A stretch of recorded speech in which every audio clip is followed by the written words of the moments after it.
Tendencies of the periodic table. Atomic and ionic radius.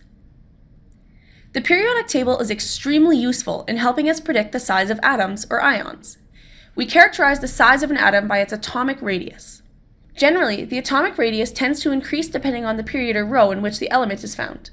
The elements in lower periods of the table have more electronic layers, which gives them a bigger size.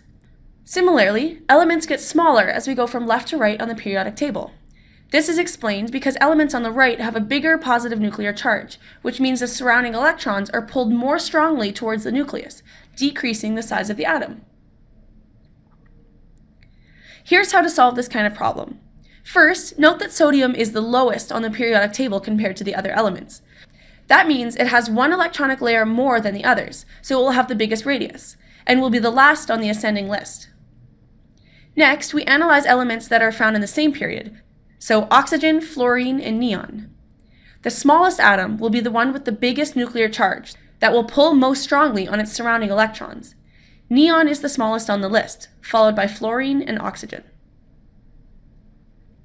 The loss or gain of electrons influences the atomic radius size as well.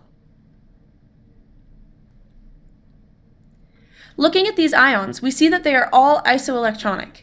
This means that they all adopt the same electronic configuration, 1s2, 2s2, 2p6, 3s2, 3p6, that of argon, the closest noble gas. The only difference between these ions is the charge of the nucleus. This being said, even though calcium 2+ and potassium+ are in a lower period than the other elements in the list, they are not, in this case, bigger than the others. So we have to concentrate on the nuclear charge to determine the relative sizes of each atom. We know that atoms with bigger nuclear charges, or in other words, with the biggest atomic number, will be the smallest, because the electrons will be condensed and pulled toward the nucleus. That means that sulfur will have the biggest atomic radius. In this case, we need to base our decision on the period that the element is found in.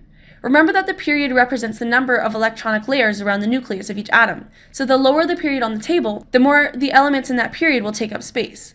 Lithium, which is found in the second layer of the periodic table, is the smallest element in this case.